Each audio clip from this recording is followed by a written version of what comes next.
సిద్ధాంతాలకి అటువంటి పార్టీలకి అవకాశం లేకుండా చేసిన పరిస్థితి నుండి ఈ రోజున పవన్ కళ్యాణ్ అనే డిప్యూటీ చీఫ్ మినిస్టర్ ద్వారా జనసేనతో పరోక్షంగా ఈ రోజున ఈ రాష్ట్రంలో ప్రవేశించడం అనేది జరిగింది. దాన్ని మరింత తీవ్రతరం చేయడం అనేది జరుగుతోంది. ఇది ఆంధ్రప్రదేశ్కి సంబంధించిన ఒక మహా విపత్తుగా మనం భావిస్తూ ఈ సనాతన ధర్మవాదులకి వ్యతిరేకంగా, ఈ ఛాందసవాద సిద్ధాంతాలకు వ్యతిరేకంగా బీజేపీ ఫాసిజానికి ఎటువంటి చోటు ఇవ్వకుండా మనం రాష్ట్రంలో ఒక ప్రజాస్వామ్య ఉద్యమాన్ని, కమ్యూనిస్టు వారసత్వాన్ని కొనసాగించవలసిన బాధ్యత మన అందరి మీద, ముఖ్యంగా ఎర్ర జెండాలన్నింటి మీద, రాష్ట్రంలో ఉన్న ప్రజాస్వామ్య శక్తులందరి మీద, సంస్కరణవాద నాయకులందరి మీద ఉందని చెప్పి మనం భావించవలసిన అవసరం ఉన్నది. అందుచేత ఈ రాష్ట్రంలో రేపు మనం కొనసాగించవలసిన ఈ క్యాంపెయిన్ ఏదైతే ఉందో, కేంద్ర కమిటీ ఇచ్చిన క్యాంపెయిన్, రాజ్యాంగాన్ని రక్షించుకుందాం, ఫాసిజాన్ని ప్రతిఘటిద్దాం అనే డిమాండ్ ఏదైతే ఉందో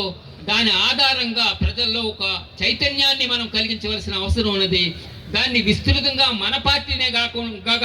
కాకుండా ఎర్ర జెండాల పార్టీలన్నీ కూడా, అలాగే ప్రజాస్వామ్య సంస్థలన్నీ కూడా ఈ మహోద్యమాన్ని రాష్ట్రంలో కొనసాగించడం ద్వారా బీజేపీ యొక్క ఫాసిస్టు సిద్ధాంతాలకి, ఆలోచనలకి, ప్రజల్లో ఉన్న ఒక ఛాందసవాద భావాలకు ప్రత్యామ్నాయంగా ప్రజాస్వామ్య చైతన్యాన్ని అభివృద్ధి చేయడానికి మనం కృషి చేయవలసిన అవసరం ఉన్నది. అదేవిధంగా రాబోయే 2025 సంవత్సరం అంతా కూడా కమ్యూనిస్ట్ ఉద్యమ వారసత్వాన్ని, త్యాగాల్ని, కమ్యూనిస్ట్ పార్టీకి సంబంధించిన 100 సంవత్సరాల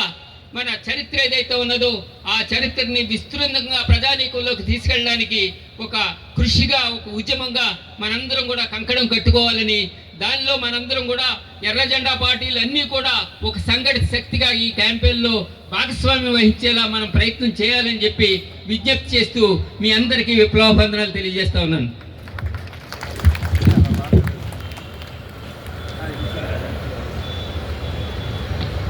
ఇప్పుడు బొడ్డి వాసుదేవరావు గారు